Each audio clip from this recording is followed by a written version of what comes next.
Hello, everyone. I'm Trevor with Focus, and I'm here with Jason Evert. He, with his wife, Kristalina, founded the Chastity Project, and he has spoken to millions of people all across the world, talking to high schoolers, young adults about how chastity makes you free to love.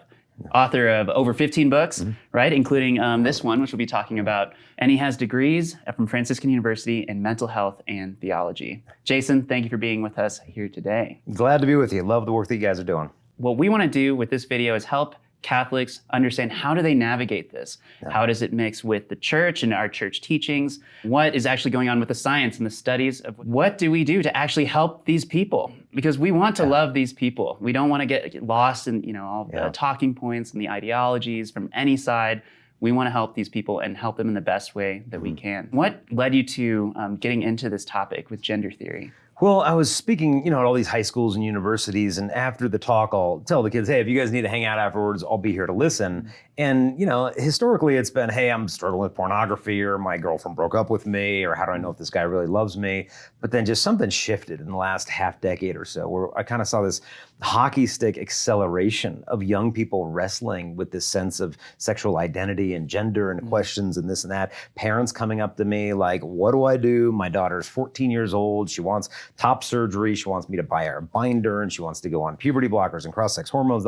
What do we do? And the parents trying to figure it out. The pastors coming to me, the teachers, where the teacher is like, well, what do we do? I've got a 7th grader who says she's non-binary. And they go to the principal. What do we do? What's our policy? The principal's like, oh, we don't have a policy. Ask the bishop, ask the pastor. What's our policy? We don't have a policy. So it was like everybody was kind of scrambling to figure out, what do we do? Because they have this pastoral love and care or parental love for this child, but frankly are just flummoxed by this whole thing, because there's no priest right now in the world that really went to the seminary to learn how to address pastoral care for gender fluid parishioners. Like, it just wasn't on the radar. And so we're all together collectively kind of scrambling for answers and to learn how to accompany these people. And so I decided, what?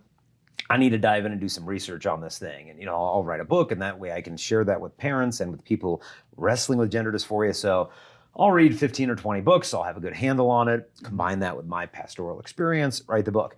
And I finished those 15 or 20 books. I'm like, I haven't even scratched the surface. I need to read another 5 books on endocrinology, another 5 books on pediatric medicine, on feminism, on Marxism, on this, on that. And after reading maybe 20-something thousand pages of literature on it, I felt like, okay, I feel like I'm finally getting my head wrapped around this subject. And so that was kind of the impetus behind it, was just seeing the suffering and wanting to help these people wrestling with gender dysphoria understand that you're not just some ideology that needs to be disproven. You're an individual with a story who deserves to be heard and accompanied in love, not only in that charity, but also with clarity. And so how do we combine that love and truth at the same time? That's the challenge. So let's go ahead and start off with, what is gender? What do people actually mean when they use that word? I've seen it oversimplified. It's used in 25 different ways. What is the kind of history of that term? How is it used today? How do we as Catholics wrestle with that? Yeah, it's an extremely, and in my opinion, unhelpful term, because of how you can have a conversation or debate with someone and mean completely different things by the exact same word, speaking past each other the whole time. Now, historically, the word gender comes from a Greek word, the root, which meant the manner in which one generates. So that was the original ancient meaning. Around the 14th century, the first time we see it in the English language, gender is in reference to grammar. And so that noun is masculine, feminine, or neuter. Latin's got 3 genders. Some languages have up to 5 genders, but it's just a linguistic thing. And that's predominantly the way it was through history. In a century after that, we do see it used in the English language as synonymous with biological sex, but that was kind of the outlier of the use of the term. And it stayed within the realm of grammar at least until about the 20th century. And then in the middle of the 20th century, 1955, we have Dr. John Money using it for the first time in medical literature. He was a psychologist, a very hurt individual, raised by an abusive father, raised on a farm, began to really hate masculinity, and even said, I wonder if the world would just be a better place if boys as well as animals were gelded or castrated at birth. And so this was a sexually abusive man himself to children and a psychologist. And he used the phrase gender roles for the first time in the psychological literature of saying that, hey, these things are social constructs. Men behave this way and women behave that way because that's the way they're conditioned. It's just gender is a social construct. And so the second wave feminists kind of jumped on this. Like, look, this is what we've been thinking all along. Women can be in the workplace and biology is not destiny. And so they kind of hopped onto that and said, hey, we can be whatever we want to be. And part of that, there's truth to that. I mean, yeah, you can be a business professional. You can bring the weight of that feminine genius into the workplace in many different ways. But it ended up swinging to such an extreme where the word gender then morphed into a new meaning of your internal sense of gender identity. Do I identify as male, female, both, or neither? And this is the idea of gender identity. And so when most people talk about gender nowadays, that's typically what they're talking about, but there's still an intermingling of meanings because you say, oh, I have a gender reveal party, I'll put it up on Instagram. Well, are you revealing the internal sense of gender identity of your child? No, we're just saying what we saw in the ultrasound. And so there it's being used as synonymous with biological sex. And so you can see with all these different meanings floating around that if you were to even to say, hey, gender is a social construct, some person might say, well, wait a minute, you're telling me that my internal sense of sexual identity is just a social construct, that I'm making this up? No. I mean, the roles are socially constructed. And so with all these different meanings, we've got to really clarify our language. Like, what are we talking about here? And so from a Catholic understanding of the term gender, sometimes it could be used synonymous with biological sex. Other times it could be used as sex lived out. That's one way to think of gender. But we've just got to be careful. So when you're having a conversation with someone, what do you mean by that word? What does that word mean to you? So we can have a better understanding. And so the important point from a Catholic perspective is that although gender as a word could be distinguished from sex, it cannot be divorced from sex. And so this idea that my gender can be that thing, but my body be this thing, this kind of dualism is not Catholic anthropology. If it is, then the body becomes meaningless, not meaningful. And so the real sense of my identity is not my body. That doesn't show reality. Feelings reveal reality. And so to be true to myself, I need to maybe physically or hormonally augment my body to bring it in alignment with this feeling I have. And what I find in talking to a lot of young people wrestling with this is that a lot of this, not all of it, but a lot of it is kind of induced by these overly rigid gender stereotypes that if you're a real man, you got to fit into this box. And if you're a real woman, then you got to be this.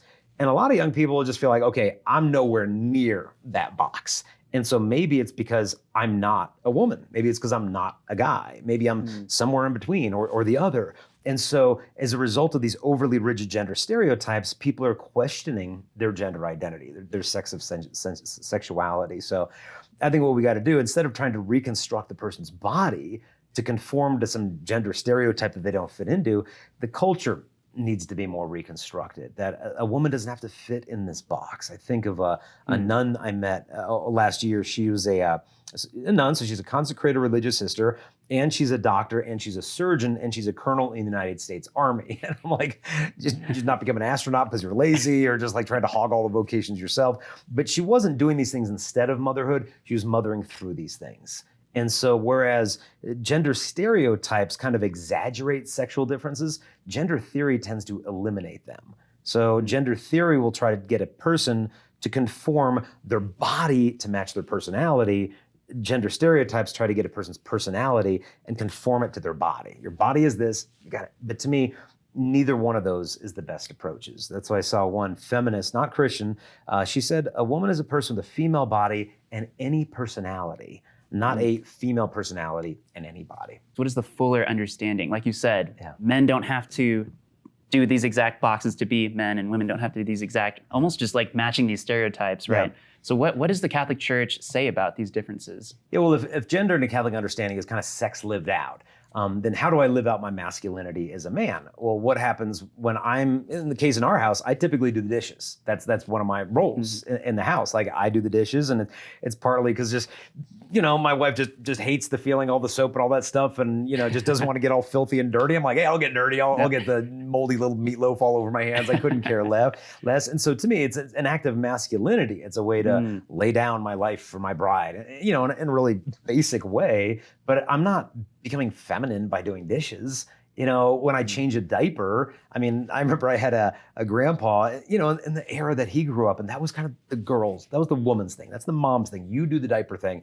And I don't think he changed a diaper his entire life. He had like 4 kids, and God bless him. He was a good provider and a faithful husband and, all those things, but that wasn't the kind of the role back then. But for me, like I've lost count, of how many diapers I've changed. It's in the thousands, but it's a masculine act in that. And so we've got to really kind of reframe a lot of these stereotypes and you think the most masculine man I've ever met in my life was a man who was deeply passionate about poetry and theater and the arts, and his name was St. John Paul II. And I've never been in the presence of a more masculine man.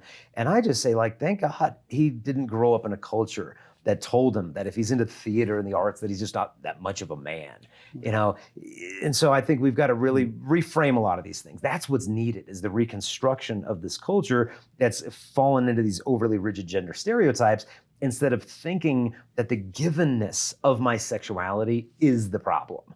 And that if I don't fit in with these other guys, then the problem isn't the stereotypes and the rigidity, the problem's me. And I need to take hormones, and I need to cut my body, and I need to do these things, then I'll finally be at home in my own body. But unfortunately, the research shows that what we can dive into later, that this isn't ultimately the path towards fulfillment. That, I think if God were to speak to these individuals, I think what he would say to them is that, my child, my beloved child, you were not born into the wrong body. You were born into the wrong culture. A culture that's telling you that you have to hurt your body in order to be your authentic self. It's not your body that needs to be reconstructed. It's our culture that needs to be reconstructed. And so I've created you for such a time as this to participate with me in the reconstruction of our broken culture. And so I think that's the healing direction that we need to go in. That's great. And we'll be going through how to accompany someone that's experiencing these difficulties, or if you're experiencing these difficulties yourself, we're going to get into the practicals for that later here. But now let's go ahead and move on to just gender theory in general. We've been talking about it. We were able to describe it a bit here. What are some of the negative effects that have come from it? How has it hurt people? Well, I think if we try to live in a way that's not in accord with our own human nature, we'll be fighting against ourselves. And so the very premise of gender theory is that I can be something other than my body. And so it's beginning with this fracture at the very root of anthropology, of just that my body doesn't reveal me, it doesn't reveal my identity. But in the Catholic understanding is that, okay, your body isn't something you have like you just have a pair of jeans. Like your body is you. And so and this is easy enough to prove, if I were to say like, okay, I'm going to the store. Well, your body's probably going to be going to the store as well. The two are going to kind of stay together. But when we untether the person's identity from their body, then your identity has to attach somewhere. But what is it going to anchor onto if not the body? It'll anchor onto the personality. But the problem is that there are as many personalities as there are persons, and you will end up literally with an endless list or spectrum of genders. And so then it can become fluid. It can change. My identity is this, my identity is that. And you can see in a culture where we're look, what is my meaning? What is my purpose? Who's my community? What's my mission? Who am I? In a sense, gender theory provides all of this in one really tight package. It says, oh, your identity, you don't fit into this, you are non-binary, or you are demisexual, or you are this, or you are asexual, you're all these different labels that we have. That one resonates with my lived experience. That must be me. And especially if a person is wrestling with gender dysphoria, which is a mental health issue. It's in the DSM-5. That's not a lot of fun to say, okay, I have a mental health issue. And yeah, I also struggle with autism or depression, or I've gone through some trauma. It's not a lot of fun to identify with your brokenness or trauma or a DSM-5 label. But if my identity can be this thing, that I'm trans, then all of a sudden that's a lot easier. Now I'm finding my true self instead of just being diagnosed with some mental health issue. And so in a sense, it's providing this sense of identity. And this is why you'll find that if you challenge individuals on this thinking, a lot of times you get a very anaphylactic reaction to it, a very, very upset. And it's like, wait a minute, I didn't say anything, and you're accusing me of violence and hatred and even genocide. It's like, genocide? No, that's Mao Zedong. That's Hitler. That's Stalin. All I'm doing is asking about your preferred pronoun thing, and you're accusing me of genocide. Why this big reaction? And there was a book called Primal Scream, and in it, the author basically pointed out that the reason you get this big reaction is because this isn't just some label. This is their identity, and it's also their community, that maybe they felt rejected by their own family, by their own faith community. And all of a sudden they found this online community or some Spectrum Alliance on campus that welcomed them, that understood them, that made them feel loved and dignified and brave. This is my community. These are my homeboys. Like, this is my posse. And then it's also now our mission, because we're a victimized minority, and now I've got a battle to fight. And so these three core necessary parts of human existence, of identity, community, and mission, are all bound up in your sense of gender identity. And then if someone kind of starts poking at it and looking at the philosophical foundations of that and pulling it out, it's like, whoa, you are trying to erase me. You're trying to take away my own community that's going to leave me with nothing and take away my whole mission that's been entrusted to me. You're going to get quite a reaction. And so that's why we need to tread carefully and lovingly. And it seems like an extreme example, but it's almost like you're treating a burn victim. You don't go in, okay, let's get the bandages off. Very gingerly, okay, I want to look at these things with you, but be very careful in the way that you speak and make sure that the person knows that you're loved and you're not just coming to them to try to win some debate. I'm like, I disproved your little ideology. I remember hearing one guy, he saw the University of Essex, now this is over in England, announced on their website that there's an infinite number of genders. And he said, oh, really? And so, writes an email over to him and say, hey, I wonder if you could email over to me that infinite list of genders you've got. And they emailed him back with a list of like 24. And he's like, well, if you've got an infinite, surely you can do better than 24. Give me 500. And they email him back and they said, well, we can't list all of them because some of them are unknown or unrecognized. And he emails him back. And at this point, he's getting involved in a Freedom of Information Act where he's trying to legally get this information from them. And they said, well, some of these are unrecognized, unknown. And he types back, he said, well, if they're unknown, how can you count them? He said, might I propose the reason you can't give me your infinite list of genders is because it would take you forever to write the list. And even if you could write it down, the entire universe could not contain it, even if you use really tiny font. And that was the end of the debate. And like, did he win? Yeah, I mean, he won that debate, but like, is anybody better off? No, because what you had there is somebody who probably is not in touch with anybody who experiences gender dysphoria, but spends a lot of time thinking about the logical inconsistencies of gender theory. But then over on, this person's campus, you've got someone working with individuals who wrestle with gender dysphoria, spending a lot of time with the people and probably not investing a lot of time wondering, are there some philosophical inconsistencies here? So you've got one person spend all the time with the people, the other person spend all the time with the ideologies, but they're not connecting. They're not discussing. Maybe this guy needs to go to lunch with some of the people who are wrestling with him so he can actually hear their stories and get to know them. And then maybe they'd care to hear some of his thoughts on anthropology. And so to me, we got to bring together charity and clarity a lot more closely. That's great. Let's go ahead and move on to this concept of transitioning from one gender to another. Could you briefly describe that process, what's going through their minds there, and maybe any negative aspects of that? I mean, from a strictly biological perspective, most people in the trans community would agree that you can't change sex. It's physiologically impossible. And it's not like, and we try to disprove them on this point of, well, hey, look, every single cell of the human body that has a nucleus is sexed.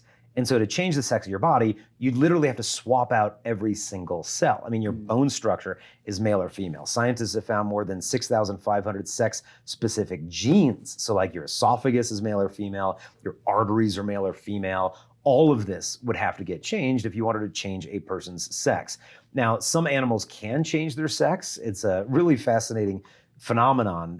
Some fish, for example, there's one called the Japanese goby fish, and it's typically a habitat of females with one male alpha in there, alpha male. But interesting thing is if you pull the alpha male out of the habitat, the largest female within a week will physically transition into a male fish and be capable of reproducing as a male with the females. If you reintroduce the original alpha male back into the habitat, the largest female who had became male will transition back into female and begin being again able to reproduce as a female with the male. So this is called sequential hermaphroditism. It's present in less than 1% of the whole animal kingdom, but it does exist. Human beings, it does not exist. We're a sexually dimorphic species. And so your sex is determined by how an organism is organized for reproduction. So there's only two mature reproductive cells. It's the sperm or the egg, that's it. The gonads, it's the testes, it's the ovaries, that's it. There's no third, there's no fourth, there's no spectrum. You could have disorders of sexual development where one or both are not functioning properly, but sex in the human being is a dimorphic thing. That's one or the other. Now, upon hearing that, a person who experiences gender dysphoria might say, look, I'm not arguing with any of your science. All I'm trying to do is look the way I feel. I'm just saying that my internal sense of my sexual identity is that I don't align, my identity with my body. That my body, I know is that, but I don't feel like that's who I am. And so all I'm trying to do is mitigate this dysphoria and live an authentic life and try to be who I truly feel that I am at my core. And so that's how they would respond to that. And I think we need to listen. Okay, well, when did you start feeling these things? When did this come along in your life? And kind of hear their story. Because the narrative that the culture will give them is that if you don't feel at home in your own body, well, there's a diagnosis for that. The diagnosis is you are trans. That's your identity. It's nothing else. And so the solution, if you are trans, is to transition. And so if they're a young child, typically it begins with social transitioning. That's the first phase. That would be changing perhaps your name, your clothes, your restrooms, those types of things. That is social external transition.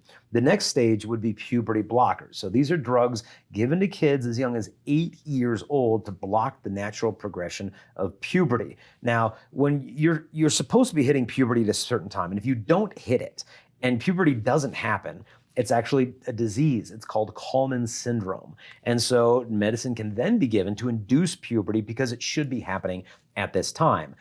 So essentially what they're doing with puberty blocking drugs is inducing a diseased state in the kids. And they say, wait, puberty blockers have been used before, and it has been for what's called precocious puberty. That's when a child hits puberty far earlier than they should, so they kind of hold it off until the right window of time, and then they let puberty take its course. That's the way historically it had been used, but only for a very limited amount of time. But what happened is there was, over in the Netherlands, there was what they called a man who described himself as an adventurous endocrinologist, met a gender dysphoric young woman and decided, well, why don't we just block puberty and then put you onto cross-sex hormones afterwards? And by blocking your puberty, we're gonna give you more time to decide if this, gender journey is right for you. But it's really not putting a pause button just on puberty. You're pausing their neurological development, you're pausing their bone development. We've got like 15-year-old boys now that have osteoporosis, like an 80-year-old woman, and there should be a healthy teenage boy. And so it's halting the bone development where it's becoming brittle, the teeth, the bones are becoming brittle. And so there's major long-term outcome problems with that. But then when they put the kid on puberty blockers, typically, more than 95% of the time, they'll go on to get cross-sex hormones. And so it should almost be viewed as a single pathway of treatment instead of one then the other, because of when you start a kid down this path. Imagine a boy on puberty blockers for 4 years. And now he's 15, and his buddies have broader shoulders, deeper voices, a 5 o'clock shadow. He still looks like a prepubescent, like 10, 11-year-old boy. Is he going to feel more aligned with his masculine identity? No, less.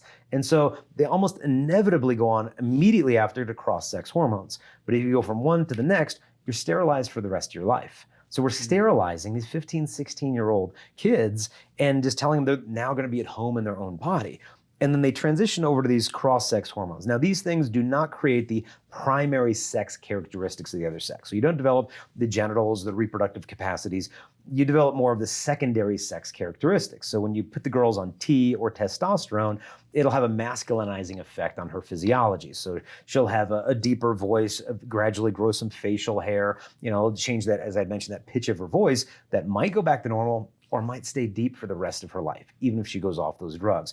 But also what will happen her risk of heart disease will quadruple. She'll have to have her uterus removed within 5 years because of the increased risk of endometrial cancer.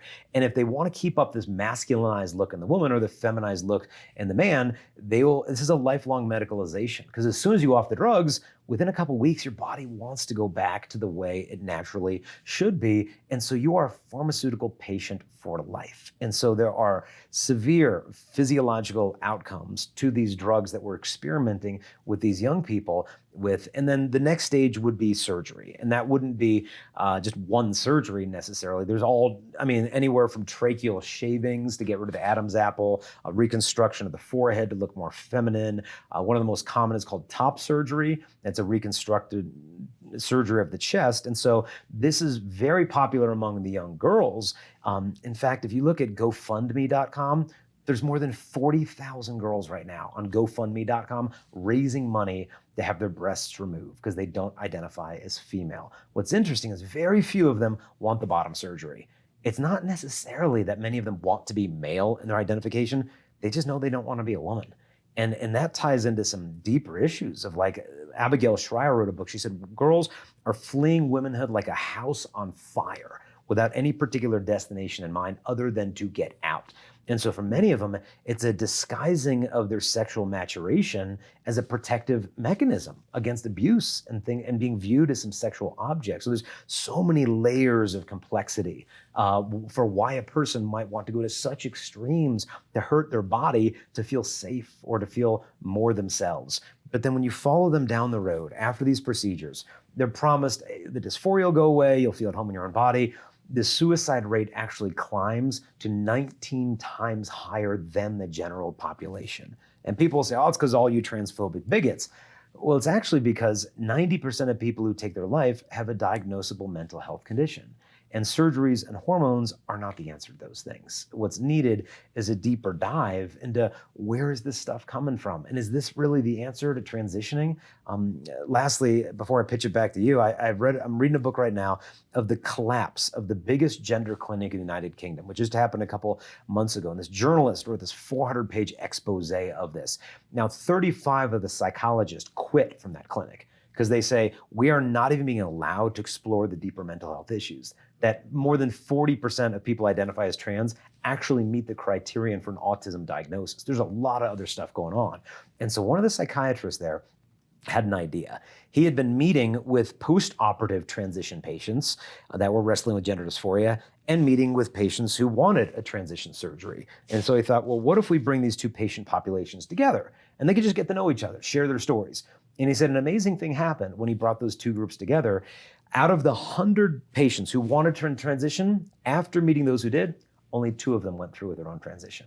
98% of them realized this is not the answer. So let's say someone goes through some or all of these steps that you've mentioned to try to address their gender dysphoria. What happens if they go through them and they regret it, or it's not a decision that they should have gone and they realize that after the fact? What does that look like? Are there a lot of those people? What is left for them after that? Yeah, I mean, after the anesthesia wears off and the surgical dressings are removed, you get a whole wide range of emotions. Some people, it's euphoria. It's like, this is what I always wanted. Mm-hmm. This is a life-saving remedy for me. I no longer feel dysphoric about my breast. And there's initial euphoria that happens. Other times, it's an absolute horror show. And I've spoken to the nurses in the post-op, rooms after the transitions, and sometimes it's an absolute nightmare where the kid's like, I thought this would be the answer to everything, and what did you adults let me do? What did I do to myself? And so sometimes it could be a really horrific. Other times it begins like this never-ending quest of like, okay, my breasts are gone, but now my hips look too big. Now I'm dysphoric about my hips. It's like an endless list of false summits. I mean, you climb 14ers and mountains out here in Colorado. It's like that's the summit, and then you get there and you're like, oh, that's the summit. And then you get there like, wait, no, that's the summit. And it's just this discouragement of thinking you're finally at the peak, but you realize how far you have to go. And I remember listening to one individual who had gone through all the procedures. And when this person was done, they're like, okay, I did all of it. What's left now? Maybe just to swallow a whole bottle of pills. And so that's what they did. They swallowed a whole bottle and then they spit them out, thanks be to God, and decided that suicide wasn't the answer. And so a lot of times, if regret comes afterwards, it creates a very difficult situation because like, wait a minute, I just told everybody on social media and everybody in my family and everybody in my workplace and everybody in my college that I am trans, I'm transitioning, and I'll be my most authentic self. And now I did all this stuff and it didn't really resolve my problems. It created more. What do I do now? I mean, do I just publicly announce, oh, never mind, oh, refer to me as this name now? Detransitioning can be a very difficult process. And that's why it's so important that we accompany these individuals instead of being like, oh, well, you say you're trans. Well, that's kind of like leprosy. I can't talk to you. Like, no. Let's walk with them. Even if they decide to go through it, let's walk with them in love and still remain a part of their lives, not necessarily to endorse what they're going to do to perhaps hurt their body, but to know that I'm still going to be here for you no matter what decision you make. And I want to love you enough to tell you the truth that I don't think this is going to end well. And here's some videos you might want to watch that could maybe make you think differently about this, and share some detransitioner stuff with them. But walk with them through this, because when they detransition, what they need to do is find each other in a sense, that they're not alone. If you get on websites like reddit.com and you just type in hashtag detrans, there's a subreddit there, which is like an online community forum of, last time I checked, it was 48.1 thousand individuals identifying as detransitioners. And they're screaming from the rooftops, hit the brakes. This is not the answer. They're starting blogs and websites and podcasts and lawsuits, and they're winning the lawsuits. So one of them named Kira Bell, a young woman out in the United Kingdom, she got puberty blockers, cross-sex hormones, double mastectomy. And then in her early 20s, just kind of looked down at her body like, what happened? Like, how did you adults let me go through with this? And why did I do this? And so she sued the biggest gender clinic in the United Kingdom called Tavistock.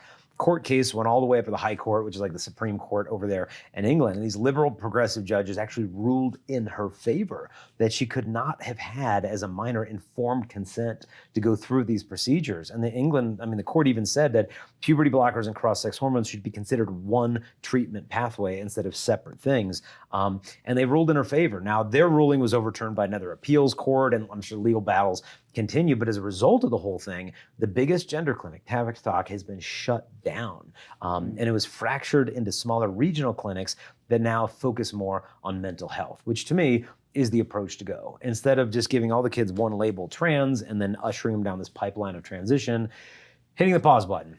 Like, okay, let's explore this. And so that's what you're seeing over in especially the Scandinavian countries right now.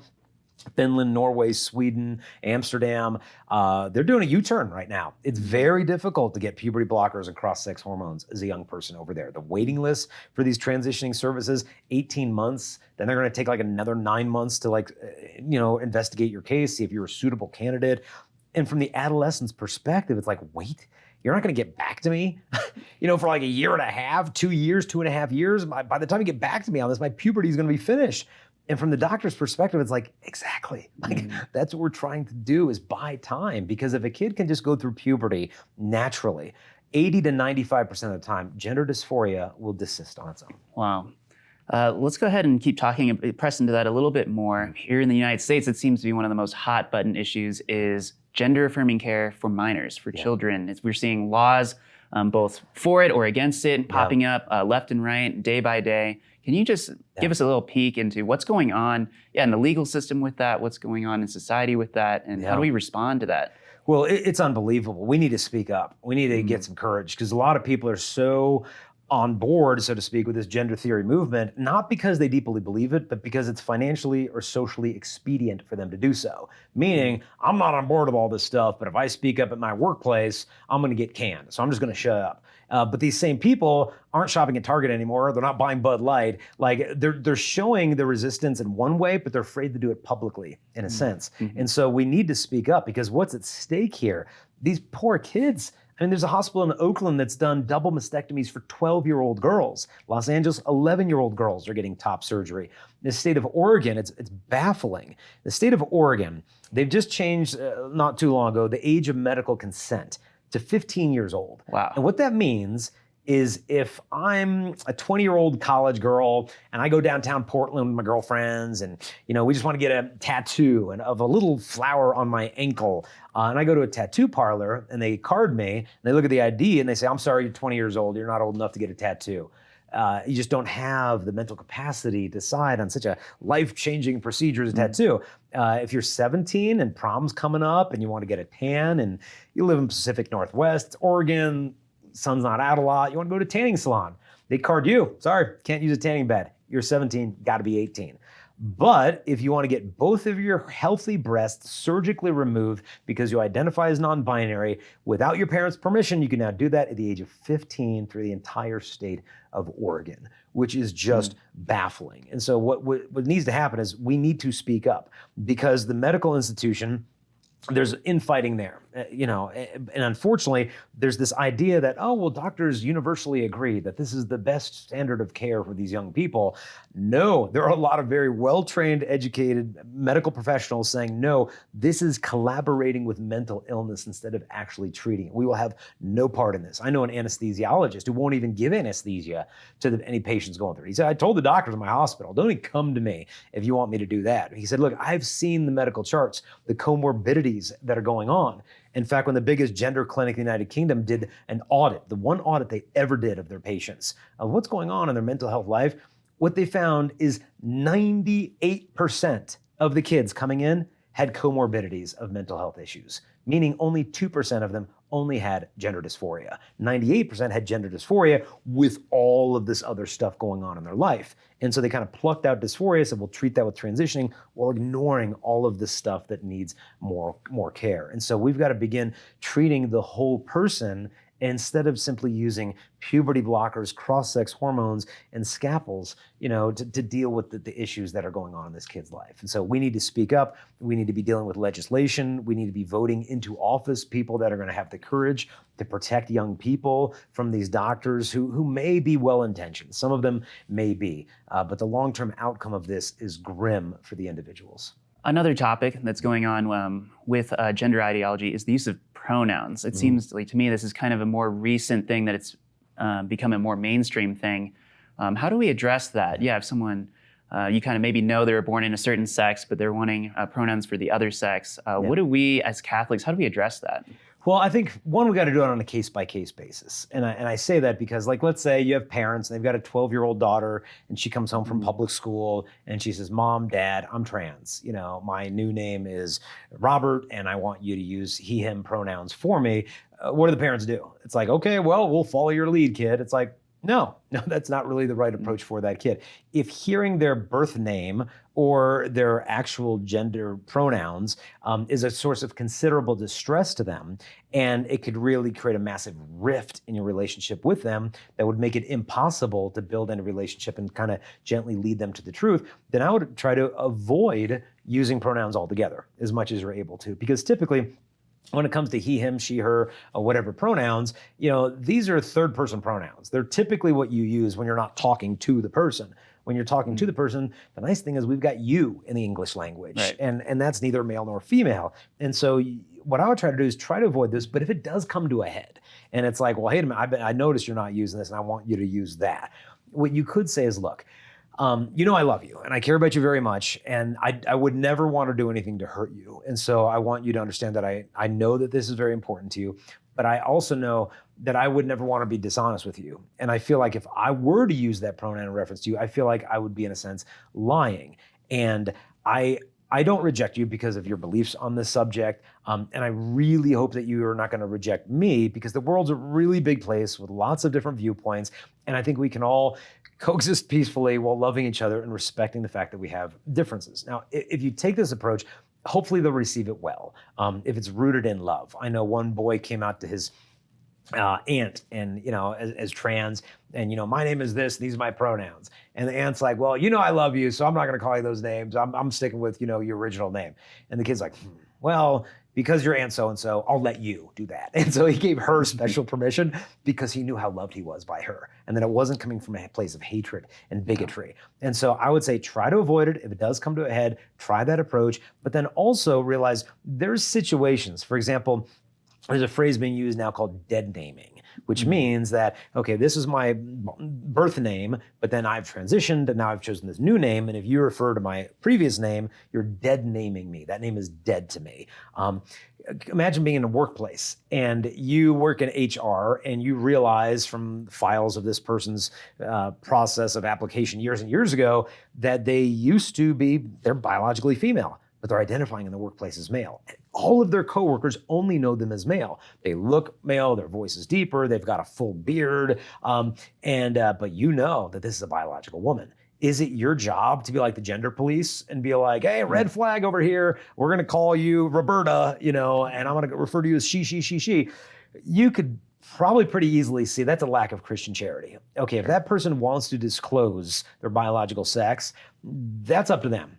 If and how and when they want to disclose that stuff. And so you should, to me, in that type of situation, have respect for the sensitivity of that thing instead of just trying to attack the person. Try to build a relationship, go out to lunch with this person, enter into that human being's life. And so I think we need to take it on a case-by-case basis, because we also wouldn't want to be in a situation where this person, let's say, detransitions 10 years from now, and then comes back and be like, where were you in my life at that time? Why did none of you ever lovingly challenge my transgender beliefs? You just kind of just patted me on the head and sent me on my way and say, you be you. But you knew all along. You had the theology, you had the gospel. A friend of mine is a convert from Judaism to evangelical Christianity to Catholicism. One of the things she says in her testimony of the urgency of spreading the gospel, she said, I want you to imagine on the day of the final judgment that Jesus separates the sheep from the goats. And you're there with all these other sheep that you're friends with at the church. But then across this chasm, there are those that, are destined to a life of, damnation because of the choices they made to reject God in this life. And they look across at you, wait a minute, I know you. I worked with you. And you knew this was the Messiah all along. You knew this was the church with the fullness of truth. And you never said anything. How could you have not spoken to me in love? And there you are, and here I am, because you said nothing.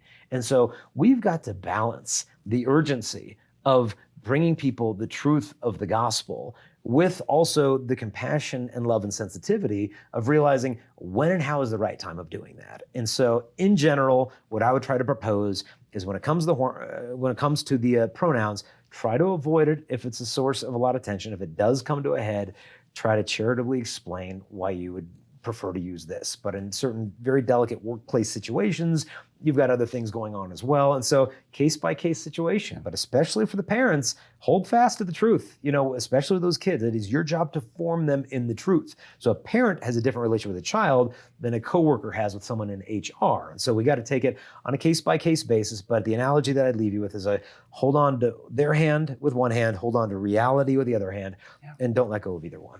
Great, and you've mentioned a lot of studies, a lot of research that you've done. So I recommend to all of you guys, check out Jason's new book here, Male, Female, Other, A Catholic Guide to Understanding Gender. There you'll find just massive amounts of footnotes. Like I've never seen as many footnotes in a book. I mean, more than 1,000. More than 1,000 references. Yeah. Yeah, just so many references, so many studies. Definitely pick that up for that. So I think now is a great time to start moving into kind of the application portion here, which we shouldn't be afraid of walking with people that are struggling with gender dysphoria, or if you're experiencing gender dysphoria yourself, what do you do? I mean, that is so important to get into the practicals here. So let's just go ahead and just dive right into, you meet someone or someone close to you comes up to you and says, I'm experiencing these things. Maybe they don't use the phrase gender dysphoria. They're experiencing things along those lines. Yeah. What do you do? Yeah. Well, here's what not to do. Let's not debate like, okay, you think you're ahead. Let me pull out my 7th grade biology book. It's like right there, X or XY. What's the big question here? Like, that's not the approach. And the challenge is, what do I say? What do I do? That's the wrong question. It's not about what you say and what you do.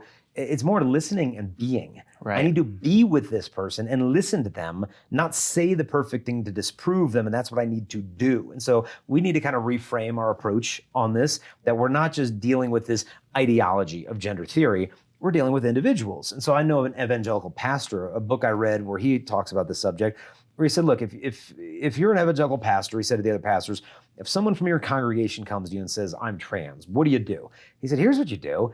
You say, look, I feel like I'm meeting you in chapter 8 of your life, but I haven't had the opportunity to learn about chapters 1 through 7, but I'd really like to. Can I take you out to coffee? That's the answer. These people are not looking for someone who has all of the answers. And they can just hop on Google or use ChatGPT if they want someone to accompany them like that. What they want is someone to find answers with them and to walk with them. That isn't going to be like having the perfect bulletproof apologetic argument to any struggle they're having. It's like, start talking, because they're not really going to care what you have to say until they actually know that they're safe and loved by you. And so you could begin by just asking questions like, pardon me if I'm like a little clumsy, I don't understand what that word means. Like I've heard that around, but you said you identify as this. What is that? Tell me more about that. When did you start feeling that? What was going on in your life at that time? And what triggers your dysphoria? Is it more clothing? Is it social expectations? Is it when you go to formal events, when you're expected to do this? Or, tell me more. Because I think what we need to do, the phrase that I really want to get out there and impress on people is to listen to gender dysphoria with reverent curiosity. Not for the sake of obeying dysphoria, but listening to it. Okay, where is this coming from? I did a podcast recently with an evangelical therapist, Jay Stringer, had marvelous insights on sex addiction recovery. And he talks about, his thesis is that we're going about sex addiction recovery, porn, all that stuff, recovery, totally wrong. He said we're treating it like a person's desires and unwanted behaviors and fetishes and all that stuff are the problem. He said, I actually think that's the roadmap to the person's healing, not for the sake of indulging in it, but what is the story being told by this unmet craving? Like, what is going on there? Let's go deeper into those layers. And so I think we got to do something similar here of, okay, where's the dysphoria coming from? I think of a young man I met at a high school in Texas, and he introduced himself after the talk, said he's trans, and we just started talking, and I started asking about his family, and he said, I got 2 older sisters, 2 younger sisters, and he's like, you know what? They can do no wrong. My parents love them. They've fawned over them. But me, it's like I'm the black sheep. I can't do anything good enough. I got straight A's. I'm on mixed martial arts on the swim team, but nothing I do is ever good enough for my parents. And he was getting choked up. And I said, well, do you think if you were born a girl that you would have been loved the way your sisters are loved? And he said, I know I would have been. And to me, it's like, here we are. The craving isn't to be female. The craving is to be loved. But he sees the female identity as the pathway to love, which is what he was created for. And this isn't to say that if we just get to the root of where this is coming from, it's all going to go away. No, I mean, that's a false promise. I mean, sometimes it could help to relieve the dysphoria, to realize the legitimate unmet need and put some care there. Maybe that could make life a little easier and maybe the dysphoria could go away. But we just want to make sure we're not making false promises, that if you just figure out where this is coming from, that it's all going to go away. Because I think it's so important we not take just a cookie cutter approach, like, well, you have rapid onset gender dysphoria, or you got it because you were sexually abused, and you got it. Everybody's story is unique, and we need to make room for their stories of like, where could this have come from? When did this start? And for some people, it was rapid onset gender dysphoria, something that was triggered in adolescence with lots of time on social media, isolated in their room. But for other people, it was as young as they could remember. Where they go to mom, it's not like, Mom, I want to be a boy. Mom, I am a boy. And the parents are like, oh, what do we do? I got a 4-year-old who wants to be in a dress. Like, kid has been hanging out on TikTok. He's not being subjected to YouTube influencers or whatever. He's really going through childhood early gender dysphoria. And so the point is, everybody's got a story, and it all deserves to be heard. And sometimes they haven't even heard their own story. Sometimes all they've heard is a narrative. You are trans, that is your identity, instead of your identity as a beloved child of God. And so we got to accompany them. And a lot of people don't think that's an option because you're told, look, if you don't affirm this person and you don't accept them and use their name, use their preferred pronoun, do everything and just tell them they can do whatever they want, then you're a hateful, transphobic bigot. You're not accepting them, you're abandoning them, you're rejecting them. So what do you want to be? You want to be the loving, reasonable, compassionate human being, or you're just going to be a jerk? And most people are like, well, if those are the 2 options, I'll do this option. But what Pope Francis is kind of pointing out, like, how about the word accompaniment? Walking with these people, kind of holding on to their hand with one hand, holding on to reality with the other, but not letting go of either. And along those lines, what would you say to someone that's watching this video right now and they are experiencing gender dysphoria themselves? Yeah. What would you say to those people? I would say, 1, be patient with yourself. If you want to share this with someone, I would be prudent about the quantity and quality of people with whom you share this information, meaning don't just necessarily go out and just blast it all over social media, I'm trans, because that might actually trigger more dysphoria of people misunderstanding you and attacking you and questioning you. So be careful who you share this with, because you might disclose it to some people and end up getting attacked for it. Whereas you could find somebody that you love and trust, maybe it's your pastor, youth minister, hopefully mom and dad understand or whatever. And instead of saying, I am this, I am trans, I am non-binary, try to use more I feel words of, I feel like I don't feel at home in my own body and I feel like this, and identify with that. Because a lot of times when we try to camp out on the identity piece, this is my identity, a lot of times a person's going to want to try to debate that, especially a parent who, wait a minute, no, you're not. I've known you since you were a little kid. This is just a little phase. I'm taking away your TikTok. They might not know how to respond. And unfortunately, a lot of people within the trans advocacy groups have made people who experience gender dysphoria believe that if anyone questions you, they hate you. And we've really got to debunk that. No, if someone questions you, it means they respect you enough to be truthful with you, even if it stings a little bit. The parents love you. They might not know how to explain, the ideological problems with gender theory, and they might want to just lock you in your room or whatever. But just be patient with your parents. Be patient with yourself. This is going to be more of a marathon, perhaps, than a sprint. And so be patient. Know that God loves you, and know that your holiness is not measured by your capacity to eliminate your dysphoria. Because a lot of people who experience things like same-sex attraction think, well, as long as I'm same-sex attracted, I'm failing God. And I did my rosary, but maybe I did it wrong or something because I'm still having these attractions. And maybe I'm not spending enough time in adoration because I still have these attractions. And they think they're perpetually displeasing to God because they're unable to change what's not under the faculty of the will anyway. Because it's not like we can just flip our attractions on and off like a light switch. Granted, we can influence and strengthen them in certain ways, but you've got to understand that dysphoria is something that you're suffering, that honestly only God gets it. I mean, even the online trans advocacy community groups, they don't even get you. You might be able to have some commonalities in relating to the experience of the feeling of the dysphoria, but God is the only one. Jesus Christ is the only one who saw the tears roll off your cheek under your pillow at night. He was the only one who saw you in the dark of your room when you felt misunderstood by your family, by even your friends, ostracized by them, felt alienated by your own faith community, feeling like you're not at home anywhere. I don't feel like I'm at home even in the trans community sometimes because faith is important to me, and for a lot of them, they wouldn't understand this. I mean, I'm emailing back and forth with an individual right now who identifies as a female, dresses as a female, but doesn't want any surgeries. And he thinks that's wrong. He said it's wrong to get the hormones and the surgeries. I don't believe in that stuff. I pray to God every day. I have faith in God. He said it's so hard for me because I feel like there's no home for me. At church, what am I going to do when I'm showing up in a dress in church when I clearly look like a man? But what about the trans community? I don't agree with what they're doing with puberty blockers and cross-sex hormones and surgeries and all that stuff. So I'm not home anywhere. And this is where God's your home, in a sense, that he's the one who gets you when nobody else does. And so don't give up on hope. But God has called you to sainthood. And all the saints have carried some pretty unbelievable crosses when you start studying the lives of the saints. And I look forward to the day where we have in the Catholic Church canonized saints with stained glass windows who experienced and wrestled with gender dysphoria. For some of them, maybe the dysphoria dissipated. For other people, it could be a lifelong journey, but it's a journey. You're walking with God, knowing that your identity isn't trans or this or that. Your identity is God's beloved child. That's who you are at the deepest core. These experiences you have are real. You didn't make them up. You didn't come up with this to be more popular and trendy. Maybe some people do, but I think they were an extremely small minority. This is something you never asked for. It's just something you've experienced. But know that God gets those, and he doesn't see you as a walking abomination. And so we as Catholics need to issue you an apology for the times that fellow Christians have made you feel less than and have made you feel that you're not at home here. And so we ask your forgiveness, and we want to welcome you into the church to discover and walk through this together.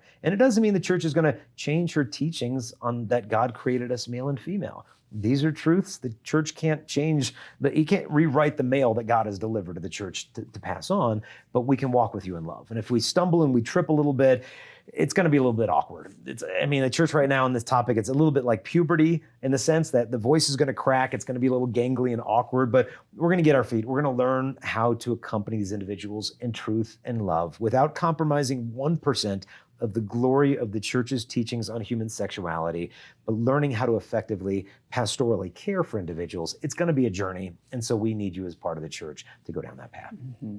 What are some resources or organizations that people could go to? Yeah, we come across these very often. For the parents, they want to know, are there parent online advocacy groups? What about legal stuff? Because I'm separated from my spouse and my spouse is on board with transitioning my child and I don't want the kid getting on puberty blockers. I need some legal advocacy support groups. You've got people that are transitioning, that are detransitioning, looking for support networks there. You've got people investigating, is this going to be the right choice for me? And we've come across so many resources, we decided what to do.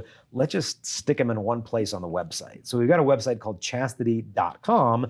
And if you just go to chastity.com/gender, you'll find all of them there. You'll find things like person and identity. This is a website crafted for leaders in parishes, schools, parents that are looking for whether it's formulating policies for the parish, for the school, or parents, what can I do? What are my rights when it comes to this issue to protect my kids from gender ideology? So person and identity you'll find, advocates protecting children, Pacific Legal Fund. There's so many different, so just go to chastity.com/gender. You'll find all the resources there, and we're constantly populating that list. And so you could find stuff that might be helpful. Hey, this interview with Chloe Cole or this other detransitioner, this might be helpful to share with this person if they're open to it and if it's the right time. You don't want to try to shove too much down their throat right away of like, here's 57 videos you need to watch. It's just like, hey, can you share with me some of the influencers that you have found to make you feel understood? And I'll watch those and I'll listen to those. And then maybe you can check out this one I found. You could kind of trade videos back and forth to have a